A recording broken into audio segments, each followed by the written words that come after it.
Tom Miller never thought he'd end up as someone's pet. At 5 feet 8 inches tall, he had been a perfectly average-sized human on Earth. But here, stranded on the giant world of Magnora, he felt like a mouse in a world of titans. The escape pod's crash landing had been violent enough to destroy his emergency beacon. Now he lay injured in the violet grass of this alien world, each blade towering above him like a young tree. The massive orange sun hung low in the turquoise sky, casting long shadows through the colossal vegetation. Every sound made his heart race. On this planet, even the insects could be larger than him. Tom's space freighter, the Lucky Star, had been anything but lucky. A catastrophic engine failure forced most of the crew to abandon ship. In the chaos of the evacuation, his pod had veered off course, leading him to this uncharted giant world instead of the intended emergency rendezvous point. He tried to stand, wincing at the pain in his left ankle.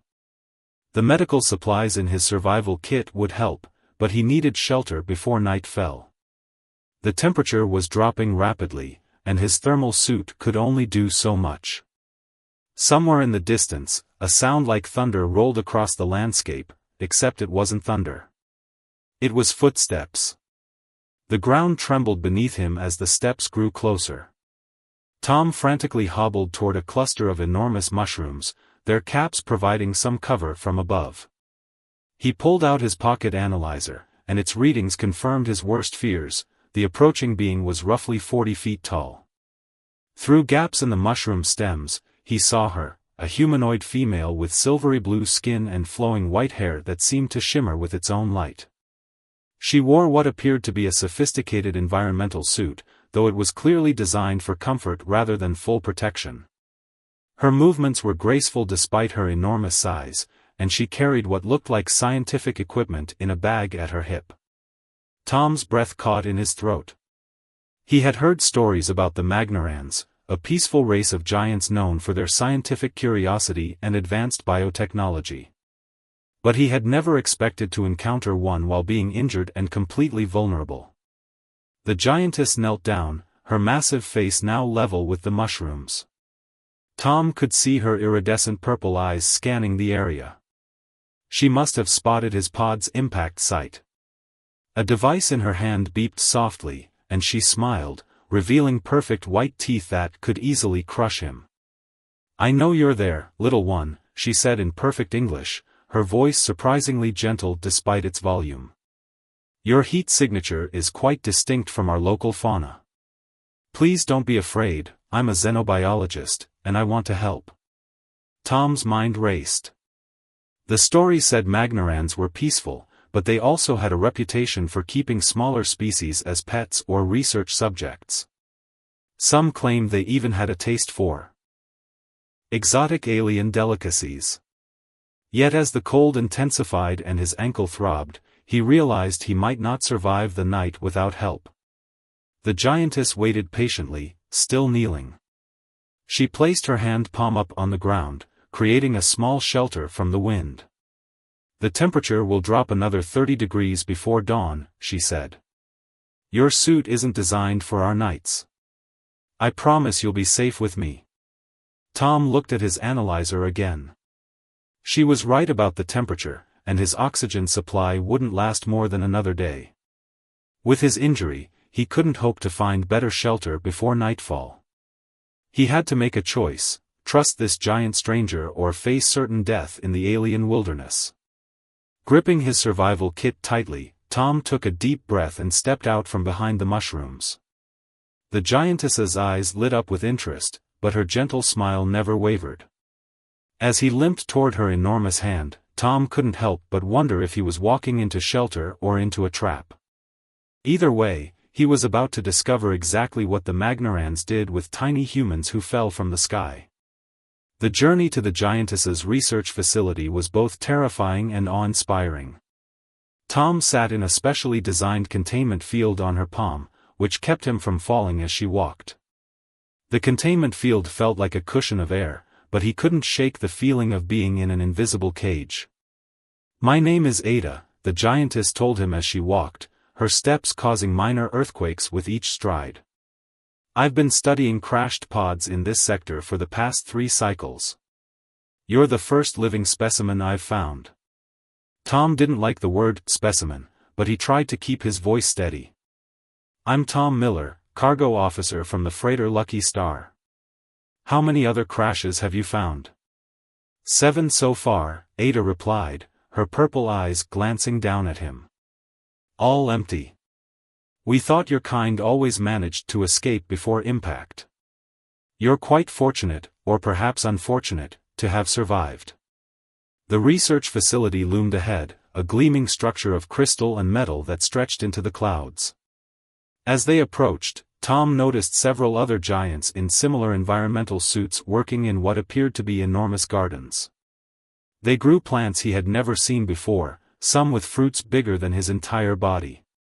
Ada brought him through massive doors into a laboratory that looked like something from his worst nightmares. Tanks lined the walls, some empty, others containing preserved creatures from across the galaxy. All of them were roughly his size or smaller. Please try to stay calm, Ada said, seemingly noticing his increased heart rate. These are just preserved samples of local wildlife. We don't keep sentient beings in tanks. She placed him on an examination table, deactivating the containment field. The surface was smooth and slightly warm, with various scientific instruments arranged nearby.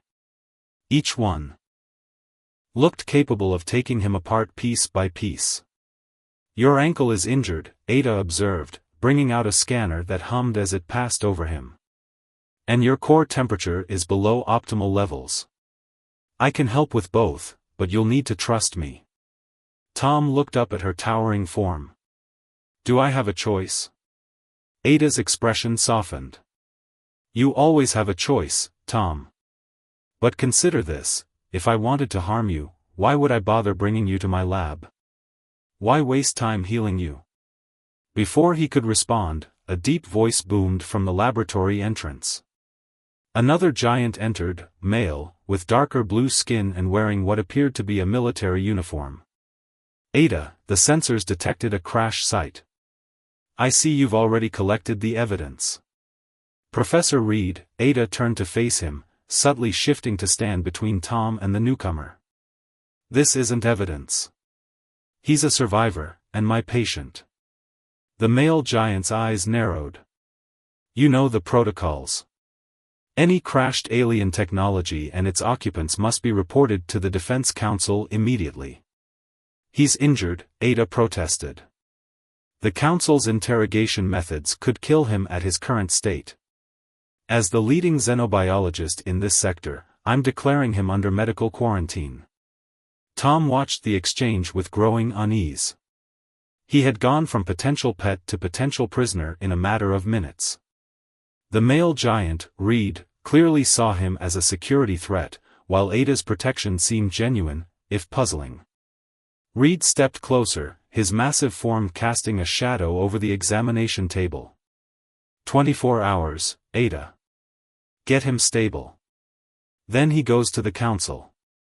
He turned and stormed out, each step shaking the instruments on the table. Ada quickly began preparing medical equipment. I'm sorry about that. We don't get many visitors your size who can actually communicate. Most giants here are protective of our society. What will the council do to me? Tom asked, watching her hands move with surprising delicacy among the equipment. Nothing, if I can help it, Ada replied, her voice determined. But we have less than a day to figure out how to prevent that meeting. For now, let's focus on your ankle. And then, perhaps, you can tell me more about how you really ended up in my sector of the galaxy.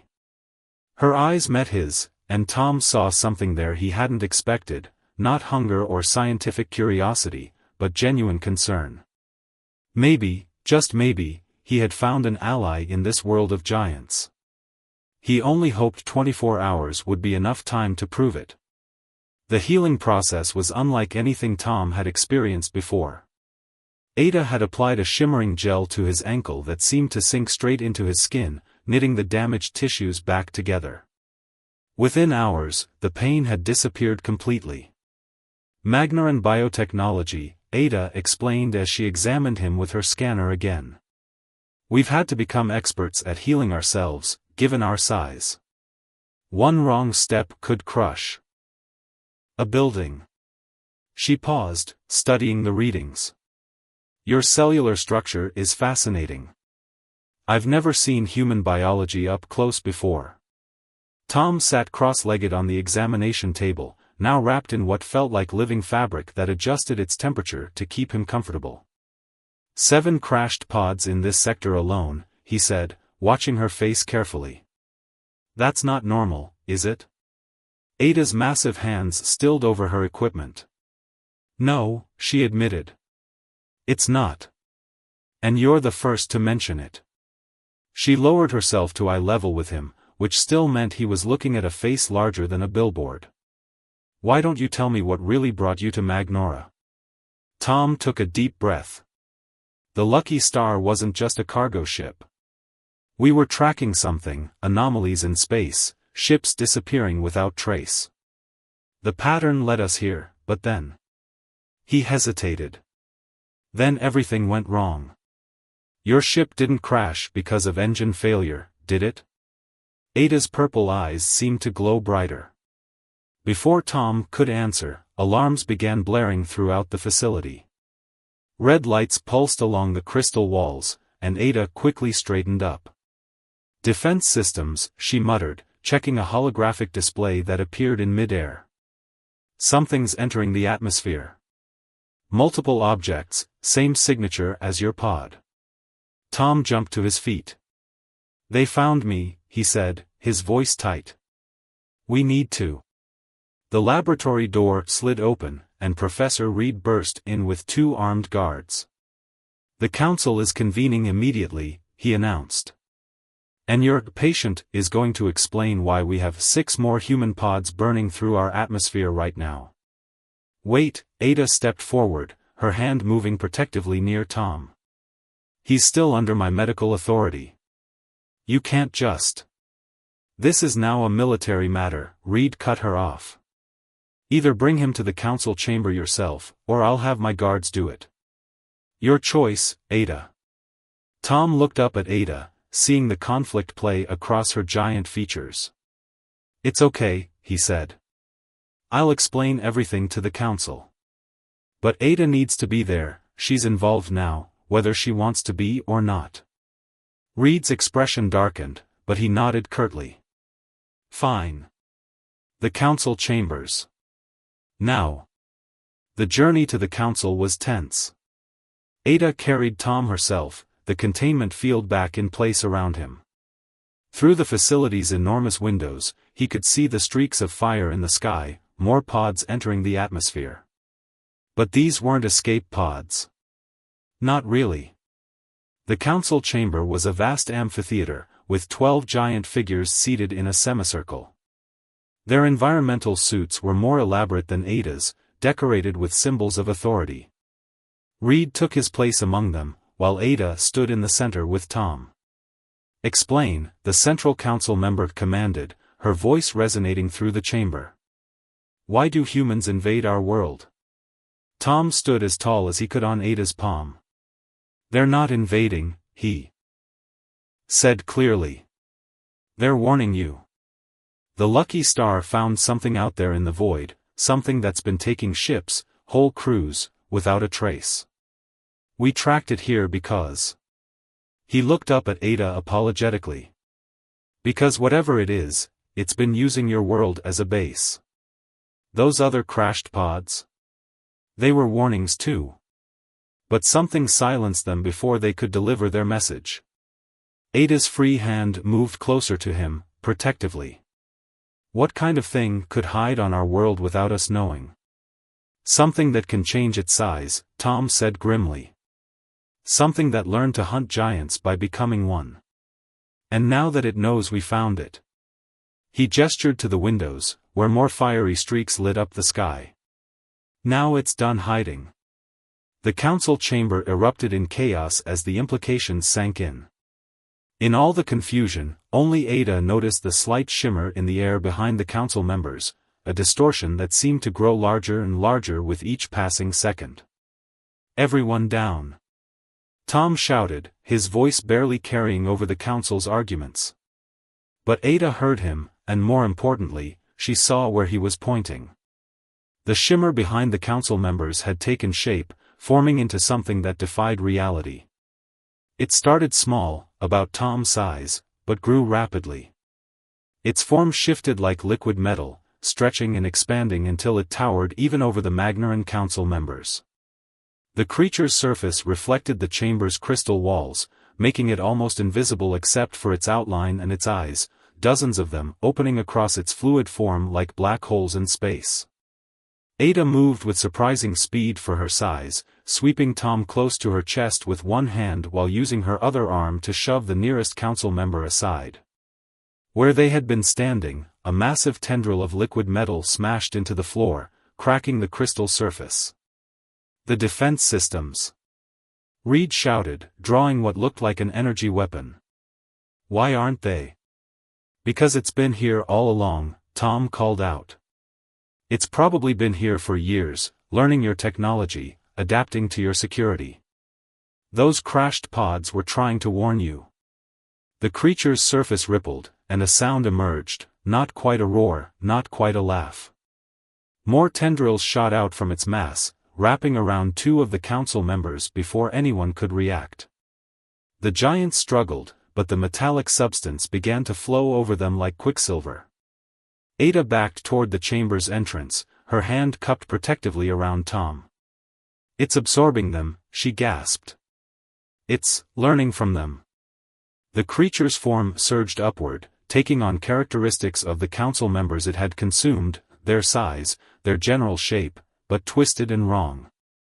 More eyes opened across its surface, and when it spoke, its voice was a horrible chorus of stolen voices. "So much knowledge," it said, tendrils writhing. "So many forms. We have learned much. From this world, but humans." It focused its many eyes on Tom. "Humans are especially interesting.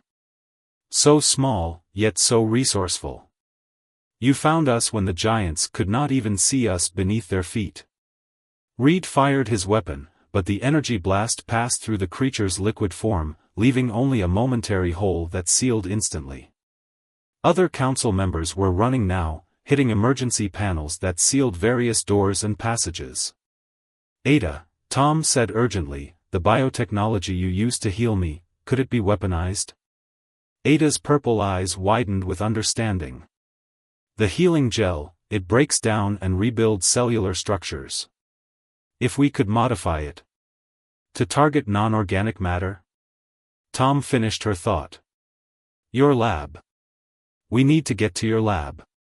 The creature seemed to sense their intent. It launched itself toward them, its mass spreading out like a tidal wave of metal. Ada turned and ran, her giant strides carrying them through the chamber doors just as they began to close. The sound of the creature hitting the sealed doors behind them echoed through the corridor like a massive gong. "It won't hold it for long," Ada said, running toward her laboratory. "Nothing here was designed to contain something that can change its size at will. How many other scientists have access to your healing technology?" Tom asked, holding tight to her fingers as she ran. "3 others, in different facilities across the planet." "Why?" "Because we need to warn them," Tom said grimly. "That thing isn't alone. The Lucky Star found evidence of at least 5 of them out there in space. If this one has been studying your biotechnology..." Ada's pace quickened. "The others will be targeting my colleagues' labs." "But why? What do they want?" Tom looked back at the corridor behind them, where distant sounds of metal tearing through crystal could be heard. "Think about it, they can already change their size, but they're limited by their metallic nature. Now imagine if they could combine that with your organic healing technology. They could become anything," Ada whispered. "Any size, any form, organic or metallic. And then nothing in the galaxy would be able to stop them," Tom finished. "But first, they have to get through us. They reached the laboratory doors just as the facility's lights turned red again.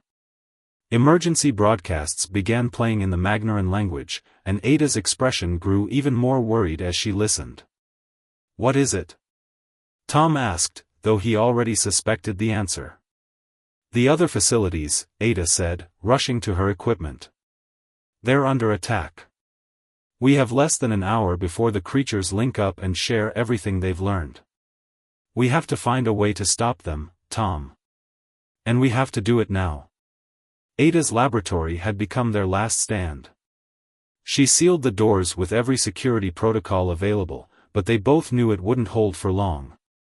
The sounds of destruction echoed through the facility, growing closer with each passing minute. "The healing gel works by identifying damaged cellular structures," Ada explained, her giant hands moving swiftly among her equipment. "It breaks down the damaged parts and uses them as building blocks for repair." Tom stood on her workbench, next to a vial of the shimmering gel that had healed his ankle. "So we need to make it identify the creature's metallic structure as damage," he said, examining the substance. "But how? It's not cellular." "Not in the traditional sense," Ada agreed, adjusting a molecular scanner. "But look at this." She magnified an image of the gel structure on a hovering screen. "The base compound is adaptable. It just needs the right programming." A massive crash shook the laboratory, making the equipment rattle. They were running out of time. "Wait," Tom said suddenly, pulling out his pocket analyzer. The creature's surface kept changing to reflect its surroundings, like adaptive camouflage. What if its structure isn't purely metallic? What if it's a hybrid, part metallic, part organic? Ada's purple eyes lit up with understanding. She quickly adjusted her scanner, recalibrating it based on Tom's theory. "You're right. Look at these readings, its outer layer has characteristics of both. That's how it can change size without breaking the square-cube law. It's using principles similar to our biotechnology." Another crash, closer this time. The laboratory doors groaned under some massive impact. "Can you modify the gel to target that hybrid structure?" Tom asked, steadying himself as the workbench shook. "Yes, but..." Ada bit her lip, a surprisingly human gesture. "The gel would need a delivery system. Something that could spread it across the creature's entire mass at once. And we'd only get one chance." Tom looked around the laboratory, his eyes landing on the environmental systems. "The air filtration," he said. "Could we vaporize the gel? Turn it into a mist?" "That would work, but someone would need to manually override the system controls." Ada pointed to a panel near the ceiling, enormous by Tom's standards but perfectly positioned for a Magnaran. "And someone else would need to be at the synthesis station to finalize the gel's programming at exactly the right moment." The laboratory doors buckled inward, liquid metal seeping through the seams. They had minutes, maybe less. "I'll handle the programming," Ada said, already moving to the synthesis station. "But the override panel." "I'll do it," Tom interrupted. "I can climb up there using the wall brackets. Just tell me which controls to override." Ada stared at him. "Tom, if the timing is off, if you're still up there when the gel disperses, then I'll have helped save 2 worlds," he said firmly. "Better than hiding in crashed pods hoping someone finds our warnings." The doors shrieked as more metal poured through, beginning to take shape. Ada quickly lifted Tom to the first wall bracket, her giant hands surprisingly gentle despite the urgency. "Third panel from the left," she instructed. "Remove the crystal core and reverse its polarity. Wait for my signal." Tom started climbing as Ada rushed to the synthesis station. The creature was half-formed now, its liquid metal body flowing into the laboratory like a nightmare tide. Multiple eyes opened across its surface, all fixing on Ada. "Your biology is fascinating," it spoke in its chorus of stolen voices. "Once we understand it fully, we will perfect ourselves." Evolution demands it. Evolution demands adaptation, Ada replied, her hands flying over the controls. But it also demands cooperation. Something you never learned. Tom reached the panel, his hands ready on the crystal core. Below, he saw the creature surge forward, splitting into multiple tendrils that reached for Ada from all directions. Now, Tom! Ada shouted, slamming her hand down on the synthesis controls. Tom yanked the crystal core free, flipped it, and slammed it back in. The laboratory's environmental systems hummed to life, and the air began to fill with a fine, shimmering mist. The creature reared back, its surface rippling with what might have been uncertainty or fear. Then the screaming began. The creature's screams echoed through the laboratory as the shimmering mist settled on its liquid metal surface. Its form began to break down, the hybrid structure that had given it such incredible abilities now becoming its undoing. The modified healing gel recognized its unique cellular pattern as damage and began to break it apart. But Tom couldn't see any of this. From his position high on the wall, the mist had enveloped him too. He felt a burning sensation across his skin, and his vision began to blur. The gel wasn't supposed to affect purely organic matter, but after his exposure to the original healing gel, had his own cellular structure been altered enough to trigger a reaction? Tom! Ada's voice seemed to come from very far away. He felt himself falling, his grip on the wall brackets failing. Instead of hitting the floor, he landed in something soft. Ada had caught him, her giant hand cradling his small form. Through his fading vision, he could see her other hand working frantically at a control panel. "Stay with me," she commanded, her voice tight with worry. "The ventilation system is clearing the mist, just hold on." Around them, the creature's death throes were reaching a crescendo. Its liquid metal form was dissolving into countless smaller droplets, each one breaking down further until they became nothing more than a fine, inert powder on the laboratory floor. The stolen voices fell silent, one by one, until only the hum of the ventilation system remained. Tom felt consciousness slipping away, but before the darkness took him, he saw Ada's face, her purple eyes filled with tears. "I won't let you die," she whispered. "Not after you saved us all." He awoke to the sensation of warmth and a steady beeping sound. Opening his eyes, Tom found himself in what appeared to be a medical pod scaled for someone his size. Ada sat nearby, her giant form hunched over a series of monitors. "The other facilities?" Tom asked, his voice rough.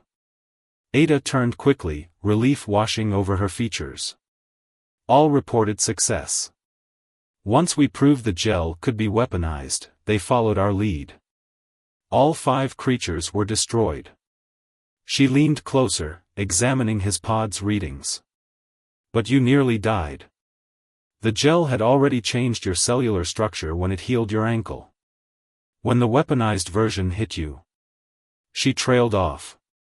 "But you saved me," Tom said, trying to sit up. "How?" "By using what we learned from the creature against itself." Ada's voice held a note of pride. "Its ability to adapt, to change, we incorporated that into a new version of the healing gel. Your cells were trying to transform, but we gave them a pattern to follow. A human pattern." Tom looked down at his hands. They seemed normal enough, but somehow he felt different. Stronger, maybe. More resilient. "Will there be side effects?" "You're still you," Ada assured him. "But your cellular structure is more adaptable now. Like a perfect blend of human resilience and Magnaran biotechnology." She paused, seeming uncertain for the first time since he'd met her. "The Council wants to speak with you, once you're recovered. They're interested in establishing formal relations with Earth, sharing technology, preparing for the possibility of more threats from space." "And what do you want?" Tom asked, noticing how she avoided meeting his eyes. "I want..." Ada started, then stopped. "The changes to your cellular structure, they could be enhanced. If you wanted, you could learn to change your size, like the creature did. But safely, controlled. You could live here, help me with my research. We make a good team. Tom sat in stunned silence, considering the implications. The ability to change his size at will, to live in this world of giants not as a tiny curiosity but as an equal. To continue working with Ada, whose brilliant mind and gentle heart had impressed him from the start. The council might not approve, he said carefully. Ada finally met his gaze, a smile playing at the corners of her mouth. Actually, it was their suggestion. They said anyone who would risk their life to save our world deserves the chance to live in it. If they want to. She held out her giant hand, palm up, next to his pod. So what do you say, Tom? Ready to see what it's like to be a giant? 3 months after the attack, Tom stood at the window of Ada's laboratory, watching the double sunset paint the sky in shades of orange and purple. At his current height, 39 feet tall, he could appreciate the view properly, though he still hadn't quite matched Ada's full height of 40 feet. Your control is improving, Ada said, walking up beside him. Soon you'll be able to shift sizes without even thinking about it. Tom smiled, remembering his first attempts at size changing.